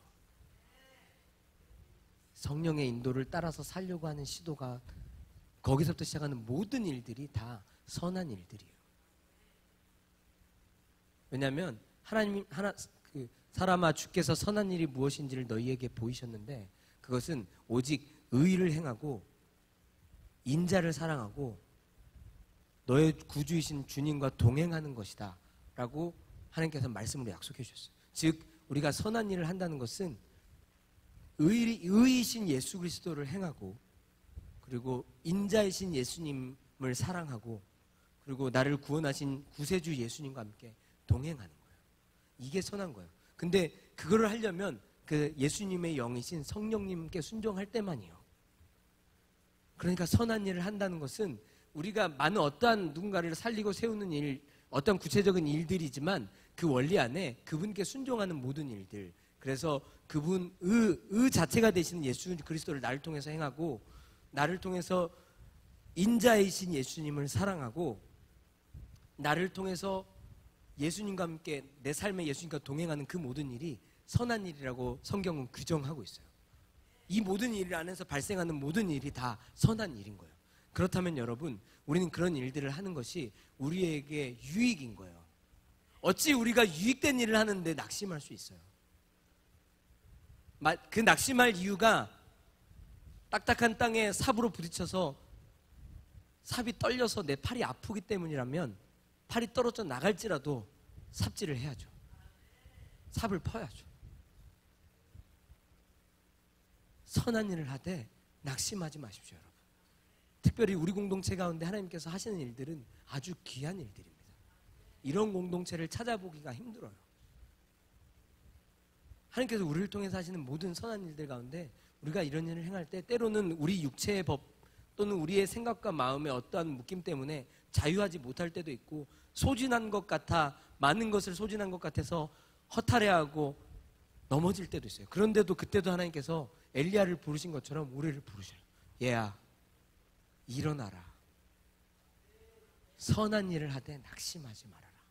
예수님 뭐라고 하셨냐면, 얘들아, 나는 멈출 수가 없다. 내 아버지께서 지금까지 일하시니 나도 일한다. 우리의 멈춤은 예수 그리스도께서 오실 때예요. 다시 오시기 그날까지 나는 내 생명을 다 소진해서 그분의 나라를 완성하는 데다 드리겠다고 결정한 거예요. 이게 예수 그리스도께서 내 안에서 부활하셨다는 것을 믿는 믿음이에요.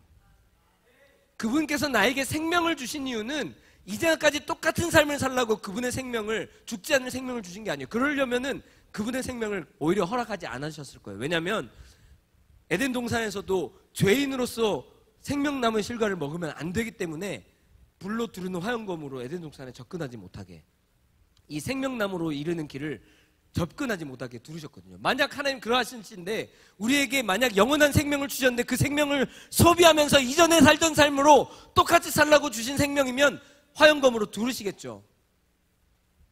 그런데도 그분께서 우리 가운데 기회를 주시고 우리 가운데 은혜를 열어놓으시고 기다리시는 이유는 이 생명을 소비해서 내가 살고 싶은 삶을 살고 있는 게 아니라 예수님과 하나님의 나라, 그것을 위한 완성을 위해서 생명을 소비하고 살라고 주신 거예요. 저는 그래서 과감하게 도전해요. 젊은이들에게, 어른들에게, 모두에게 다, 모든 성도된 사람들에게 다 하나님의 나라를 위해서 전부 다 걸고 살라고.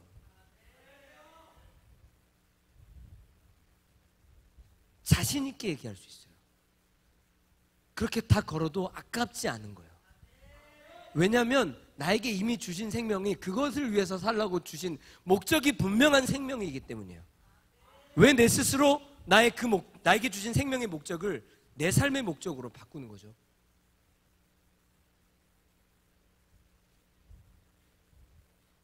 성도 여러분, 월드비전 모든 공동체 성도 여러분, 우리에게 주신 예수 그리스도의 생명은 그 생명을 통해서 그분의 나라를 살아가고 완성시키는 데 그 목적이 있어요. 그렇기 때문에 우리에게 주신 그 생명을 경을 홀히 여겨서는 안 돼요. 에서는 자기에게 주신 장자의 축복이 얼마나 귀한 것인지, 그것이 하나님의 나라에서 얼마나 소중한 것인지를 경홀히 여겨서 자기가 살고 싶은 삶대로 살았어요.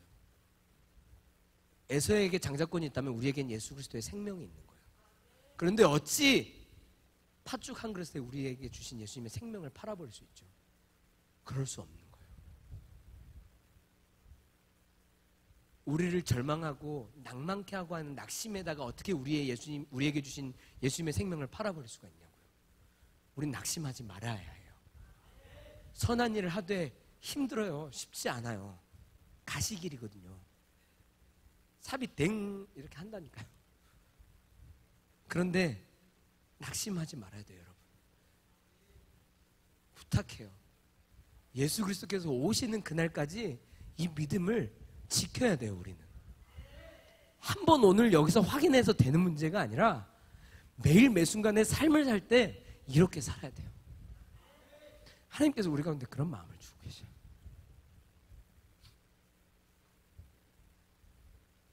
이 마음을 더 깊이 하기를 소망해요. 깊게 하기를 주님께서 원하시고 계셔요. 사람들은 어쩌면 우리에게 별나다고 손가락질 할 수도 있어요. 세상이 이해 못해요. 우리 조롱해요. 가장 가까운 사람들이 제일 많아요. 제가 저희 어머니에게 제일 많이 듣는 이야기 중에 하나예요. 왜 이렇게 그렇게까지 해야 되냐고.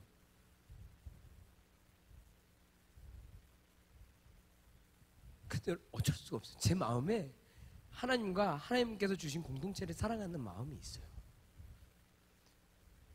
부모님을 사랑하지 않는 게 아니고, 내게 주신 가까운 사람들을 사랑하지 않는 게 아니고, 내게 주신 삶의 어떤 것들을 사랑하지 않는 게 아니지만, 그것보다 내게 더 소중한 것은 나에게 주신 그분의 생명이에요.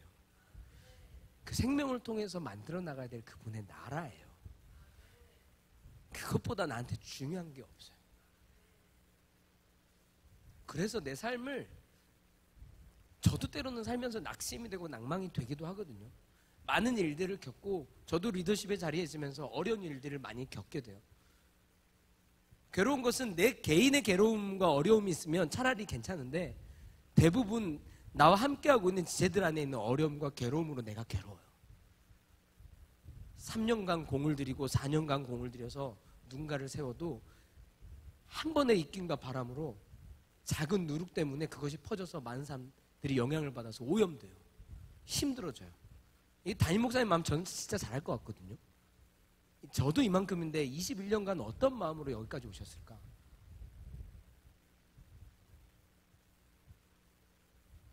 근데 그래도 낙심하지 말아야 해요. 왜냐하면 포기하지 않고 계속적으로 우리가 시도하면 반드시 때가 되면 거둬요. 여러분, 우리의 소그룹 안에 영혼들을 만나려고 했었던 영혼들이 1월, 2월, 3월, 4월, 5월, 6월, 7월, 8월 지금 현재 이르기까지 어떻게 됐죠? 힘들고 어려운 일들이 있었죠. 그런데 여러분, 그들을 향해서 포기하고 낭망하면 안 돼요. 몇 번 시도했는데 왜 이렇게 안 되지? 안 되죠. 영적인 싸움인데. 여러분, 선한 일을 하되 낙심하지 말고 행하시기를 여러분들 축복해요. 순천뿐만이 아니라 파주에서도, 일본에서도, 중국에서도 동일해요. 여러분, 무슨 일이든지 낭망하지 말고 끝까지 반드시 때가 되면 거둡니다. 이 믿음을 지키세요.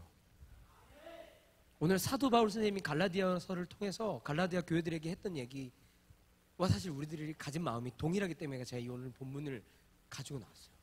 하나님 우리에게 오늘 얘기하고 계셔요. 얘들아, 너희 안에 가끔은 그렇게 안 좋은 영향력이 들어와서 너희에게 오염시키기도 하고, 너희 안에 복음이면 되는 자유함 안에다 무엇인가를 섞어서 너희를 불편하게 하기도 하고, 그것 때문에 너희들 스스로의 삶도 묶이기도 한다. 그러나 얘들아, 너희는 낙심하지 말아라. 너희 안에 주신 그 자유와 진리와 은혜이신 그 복음을 끝까지 지켜라. 우리 안에 주신, 열어놓으신 새롭고 산길이신 예수 그리스도를 통해서 얻은 그 생명을 그분의 나라를 위해서 알맞게 소비해라. 생명을 주신 목적을 경홀히 여기지 말아라. 그리고 그렇게 따라서 순종하거라. 그것을 통해서 맺는 열매들을 귀중하게 여기고 나누기를 하나님 우리에게 원하시는 거예요. 여러분, 우리는 이제 무더운 여름을 한껏 뒤로 하고 가을과 열매 맺는 결실을 향해서, 그리고 그 다음을 향해서 움직이시는 하나님의 계획을 위해서 우리는 또 나아가요.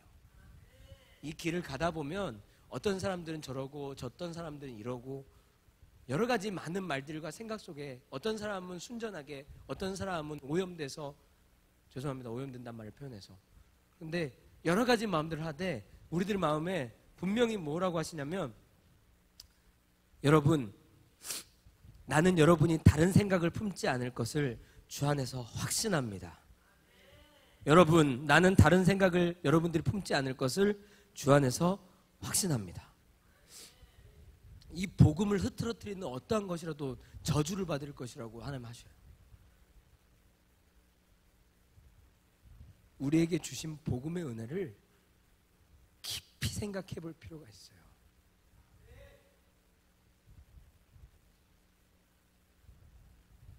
여러분들과 무거운 얘기를 하려고 하는 것이 아니라 우리에게 주신 이 복음의 은혜가 얼마나 귀하고 놀라운 것인지를 우리가 경홀히 여겨서 하는데, 마치 우리가 에서가 장자권을 팔 때 그 장면을 우리가 읽으면서 안 돼, 에서야!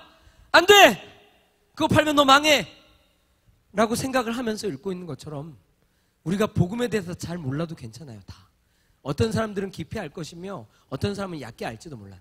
그것 아는 것 때문에 누구를 이렇다 저렇다 할 이야기도 없어요. 그런데 여러분, 얕게 알든 깊게 알든 한 가지는 확실합니다. 성경은 확실하게 얘기해요. 복음이 얼마나 귀중한 것인지를. 그것을 경홀하게 여기지 말 것을 하나님 우리에게 얘기하고 계셔요. 우리에게 주신 믿음을 따라서 우리는 예수 그리스도께서 이 땅에 발을 다시 디디시는 그날까지 그분의 교회로서 이 믿음을 붙잡고 함께 합력하여서 서로의 짐을 지고 함께 살아나가야 돼요. 그게 우리 가운데 주신 부르심이에요. 우리가 선택해서 왔는지, 부모님이 나를 불러서 왔는지, 또 어떤 사람은 자기 발로 왔는지 몰라도 이 모든 것 안에 하나님의 섭리와 계획이 있어요. 저는 그것을 믿습니다. 그렇기 때문에 우리에게 주신 이곳으로의 부르심, 우리 안에 주신 은혜의 자유, 그 자유 안에 우리가 행한 것과 사람을 살리고 세우는 것들, 영혼을 살리고 세우는 것들, 우리를 통해서 하나님의 나라를 확장시켜내야 되는 일들을 우리는 앞으로도 계속 낙심치 말고 포기해야 됩니다. 예배팀 나와주세요. 여러분, 우리에게 주신 이 마음과 뜻이, 그리고 여러분은 각자에게 주신 마음과 뜻이 무엇인지를 저는 몰라요. 말씀을 준비하면서 많은 경험들과 고민들을 했어요. 말씀 준비할 때 제가 대부분은 주신 은혜 안에서 이것들을 정리해가면서 가는 편인데, 어젯밤에까지도 어떤 얘기를 해야 될지를 잘 모르겠더라고요. 제목을 정했지만 다 정리해놓고 정한 제목이 아니에요. 하나님 주신 마음 따라서 제목은 정해놨어요. 우리에게, 그런데 쭉 오늘 제가 무슨 얘기를 할지 모르고 저도 올라왔거든요. 근데 얘기에 정리한 얘기를 하고 나서 보니까 제목이 맞네요. 사랑으로서 역사하는 믿음. 우리의 믿음, 그러니까 사랑으로서 역사하지 않는 믿음도 있는 거예요. 즉 강제적으로 몸뚱아리가 여기에 와 있기 때문에 그렇다고 하니까 어쩔 수 없이 한 믿음의 행위들이 있어요.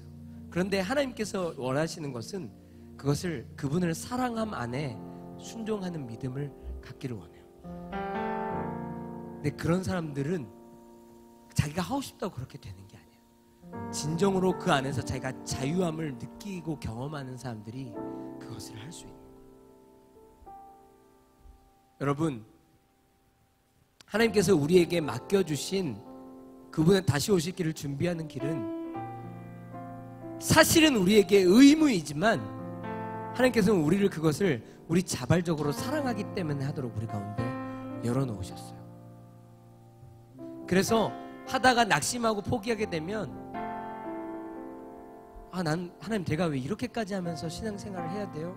하면서 각자 자기 길로 간 많은 사람들도 있어요. 그들을 탓하거나 원망하고 싶지 않아요. 예수님도 그러지 않으셨어요. 그러나 그분은 사랑하고 기다리고 계셔요. 그래서 이 길은 쉽지 않아요. 신약교회에 데마라는 사람이 있어요. 사도 바울과 함께 복음의 일선에서 많은 일들을 한 사람이지만 데마도 나중엔 세상을 사랑해서 세상으로 돌아갔어요.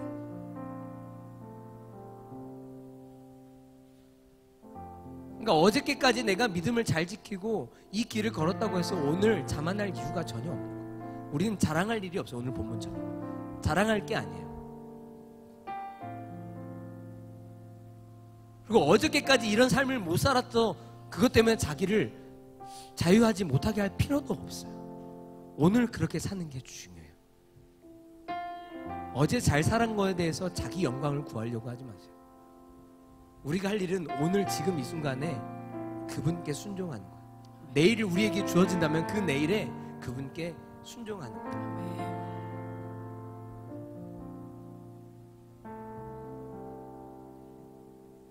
하나님의 나라를 이루어가는 데 있어서 전략적인 인생의 계획과 길은 중요하지만 자기가 자기 삶을 영위하기 위한 인생의 계획과 길은 아무 쓸모가 없어요. 왜냐하면 하나님께서 걸음을 인도하시기 때문이에요. 내가 이쪽 길로 가는 길을 계획해 놨을지라도 우리가 그분께 순종을 하려면 그분께서 이쪽 길을 만약에 인도하시면 이쪽으로 갈 수밖에 없거든요. 예수 그리스도 안에서 받은 인생으로서는 더 이상 인생에 대한 계획이 의미가 없는 거예요. 그래서 하나님께서 우리에게 얘기하신 거예요. 일용할 양식만 구해요. 그 이상은 별로 중요하지 않아요. 광야에 사는 그분께로부터 출애굽을 당한 이스라엘 백성들은 내일 먹을 만나와 내일 먹을 메추라기에 대해서 염려하지 않고 오히려 그걸 챙겼을 때 그것들은 다 썩어 문드러졌어요. 오직 오늘 지금 이 시간 우리에겐 지금이 중요해요. 아무리 그런 계획과 길을 갖고 있고 가더라도 그분께서 데리고 가시면 끝나는 겁니다. 지금 이 순간이 중요해요. 만약 주님이 지금 나를 데려가신다고 할 때 내가 1만 만의 후회라도 남을 만한 일들이 있으신가요? 제하여 버리십시오. 그것들이 우리 안에 성령님을 위축시키십니다. 그런데 오늘 눈 떠서 오늘 하루를 살아가는 데에만 집중하고 있는 그리스도인들은 날마다 자유해요.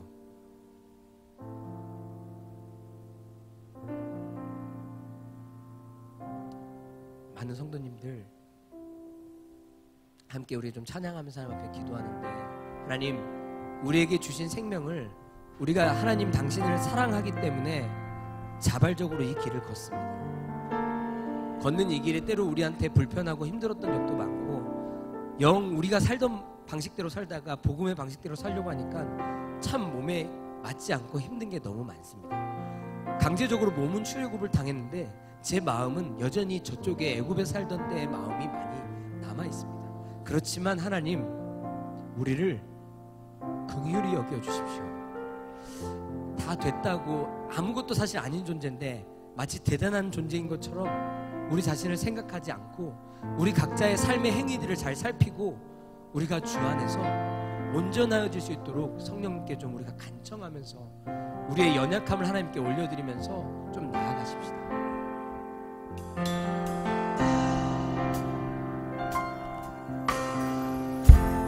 내 삶의 소망 내가 바라는 한 분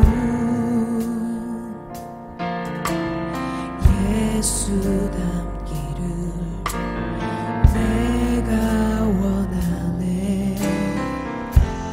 한없는 사랑 풍성한 긍휼 예수 닮기를 내가 원하네.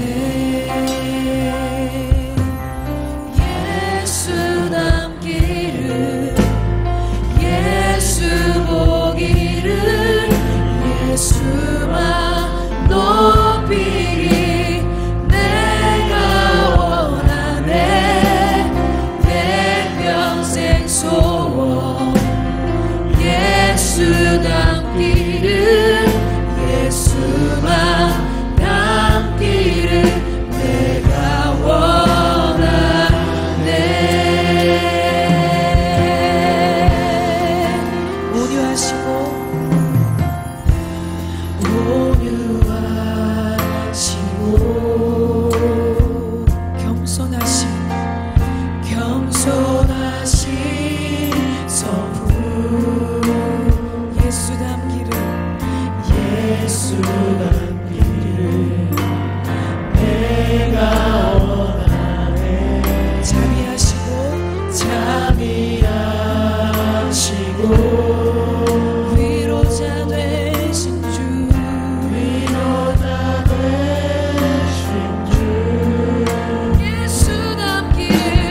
분량에 이르기까지 자라가기를 소원합니다. 이러한 마음을 가지고 주님의 이름을 3번 부르고 합심하여 기도하면서 나아가겠습니다. 주여! 주여! 주여! 예수님, 우리 안에 새롭게 하시는 당신의 영으로 인해서 날마다 우리가 새롭습니다. 하나님, 우리에게 허락하심을 따라서 우리가 그리스도의 장성한 분량에 이르기까지 자라가기를 소망합니다. 보십시오. 하나님, 우리 안에는 선한 것이 없습니다. 우리가 복음으로 이미 그렇게 되었어도 우리 마음이 아직도 애굽에 있는 경우가 많기에 하나님의 법을 즐거워하지 못하고 자유인이 되었어도 자유하지 못한 상태가 많았습니다. 하나님, 나의 연약함을 주님 돌아봐 주십시오. 하나님, 왜 이렇게 복음의 방식대로 살아가는 것이 때로는 우리 가운데 힘이 들 때가 있고 낙심하는지요. 하나님, 우리의 연약함을 도와주십시오. 성령님의 법을 따라서 살기를 소망하고 우리가 안에 주어주신 성령의 법을 따라서 새롭게 살아갈 때 우리 가운데 맺혀질 하나님의 정말로 우리 가운데 허락하신 열매들을 기억합니다. 이것들 우리 가운데 맺혀지기를 소망합니다. 예수님, 우리의 연약함을 도우시는 성령님, 우리가 당신의 원하시는 분량만큼 자라나갈 수 있도록 그렇게 해서 하나님께서 원하시는 길을 걸어가는데 넉넉해지도록 하나님 우리를 인도하여 주십시오. 우리를 자라게 하게 하여 주십시오. 당신의 말씀을 듣고 지켜서 준행하는 자가 반드시 그렇게 자라나갈 줄로 믿습니다. 당신의 법을 사랑하고 그 법을 하나님 지켜 행하는 자가 그렇게 하나님 아버지께서 원하시는 분량까지 자라나가게 될 줄로 믿습니다. 그렇기 때문에 주님, 우리 가운데 주어주신 당신의 생명을 따라서 그 생명을 주신 목적을 향해서 살아가는 우리가 되게 하여 주십시오. 주님, 그렇게 살아가기를 소망합니다. 우리 가운데 주신 마음의 소원을 우리 삶 가운데 이루어 주시기를 소망합니다. 하나님, 우리는 매일 매순간 매일의 삶에서 우리 마음에게 주신 성령과 자유의 법과 우리 몸에 쓰여있는 죄와 저주의 법과 우리가 충돌하며 싸웁니다. 그러나 하나님, 우리가 우리에게 주신 신분에 맞게 성령의 정말 인도하심을 따라 살기를 소망합니다. 주님, 우리 가운데 역사하여 주십시오. 완전하신 예수님, 완전하신 예수 새롭게 하시네 믿음으로 선포합니다. 연약한데 예수의 영원한 생명 안에서 온전하게 완전하신 예수 완전하신 예수 새롭게 하시네 연약한 내 영혼 성령의 법 안에서 온전하게 되리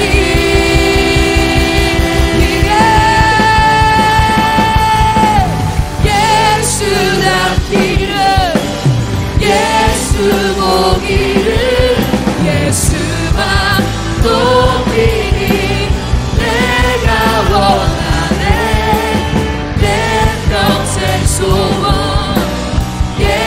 예수답기를 예수만 닮기를 내가 원하네 예수 닮기를 예수 보기를 예수만 높이길 내가 원하네 내 평생 소원 예수 닮기를 예수만 닮기를 내가 원하네 하나님, 우리에게 주신 자유를 따라 살아가는 예수 그리스도의 생명을 가진 공동체가 되기를 소망합니다.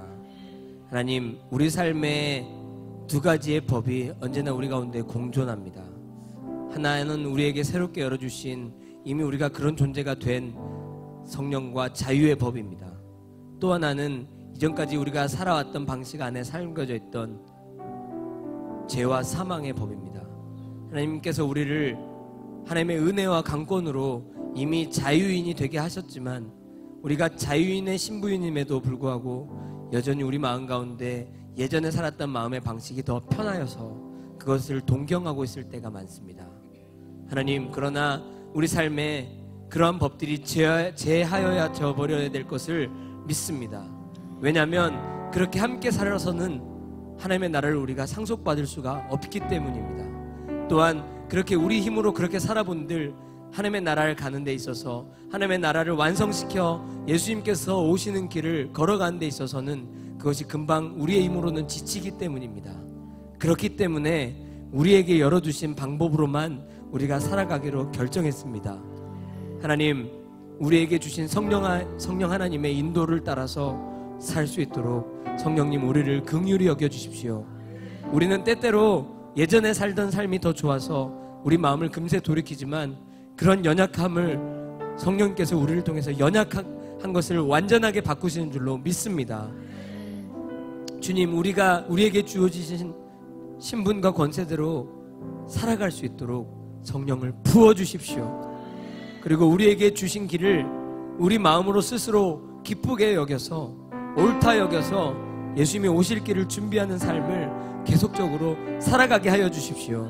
하나님, 무엇보다 선을 행하되 낙심하며 실망하지 않도록 하게 하여 주십시오.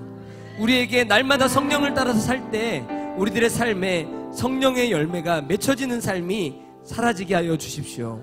우리가 서로의 짐을 나누어지고 율법을 완성하신 예수님의 그 은혜 안에서 사랑함으로써 우리가 그것을 누리고 이루어드리는 사람들이 다 되게 하여 주십시오. 기존에 우리가 알고 있던 지식과 규칙, 우리 안에 있는 마음의 잣대들을 제하여 버리고 오직 우리 안에게 허락하여 주신 진리가 자유케 하시는 그 자유함으로 모두를 대하고 영접할 수 있도록 주님 도와주십시오.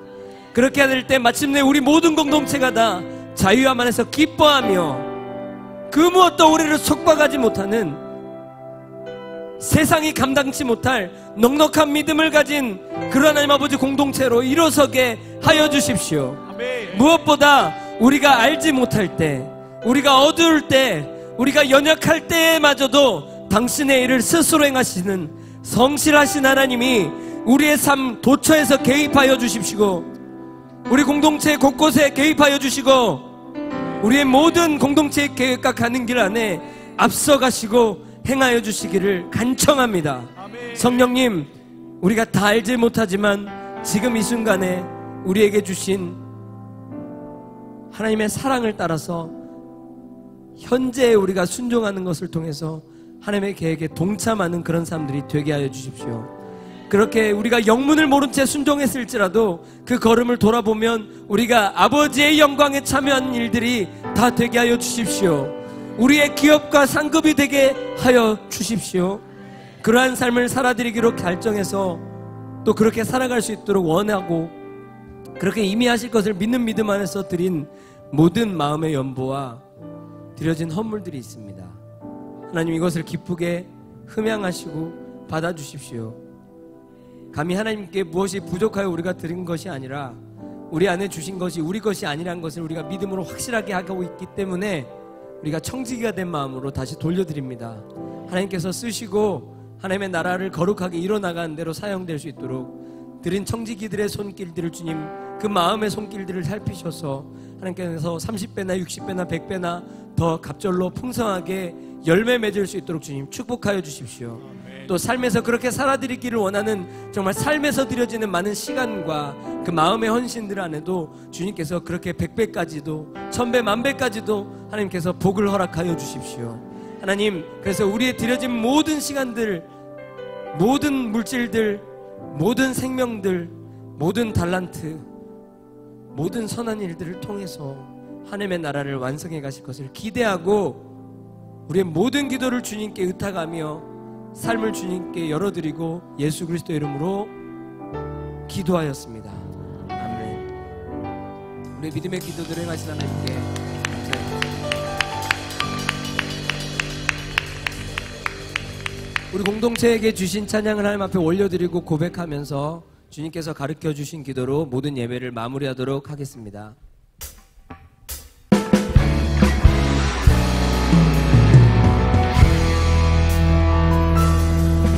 우리에겐 소원이 하나인데 주님 다시 오실 그날까지 우리 가슴에 새긴 주의 십자가 사랑 너희 교회를 사랑케 하네. 주의 교회를 향한 우리 마음 희생과 포기와 가난과 고난 하물며 주름조차 우릴 받을 수 없네. 우리 교회는 이 땅에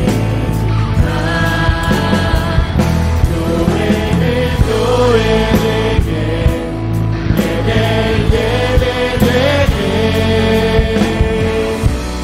우리 사용하소서. 진정한 부흥의 날 오늘 임하도록 우리 사용하소서.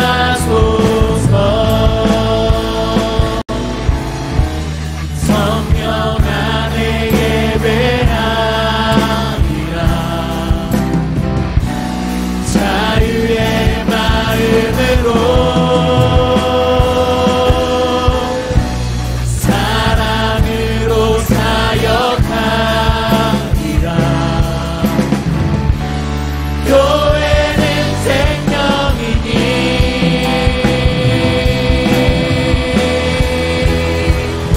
교회는 교회되게 예배되게 우리 사용하소서. 진정한 부흥의 날 오늘 임하도록 우리 사용하소서.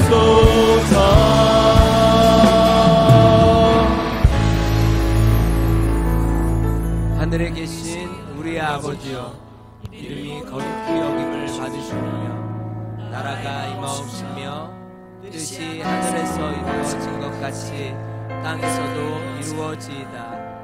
오늘날 우리에게 일용할 양식을 주옵시고 우리가 우리에게 죄 지은 자를 사하여 준 것 같이 우리 죄를 사하여 주옵시고 우리를 시험에 들게 하지 마옵시고 다만 악에서 구하옵소서. 대개 나라와 권세와 영광이 아버지께 영원히 있사옵나이다. 아멘. 할렐루야. 우리에게 하나님의 사랑으로 자유케 하신 주 앞에 영광을 받고 올려드립시다. 전능하신 하나님 영광 받으시옵소서. 우리 서로 역사를 위해 믿음으로 파송할 때 하나님의 사랑으로 살아내시다. 서로 힘싸며 나아가겠습니다.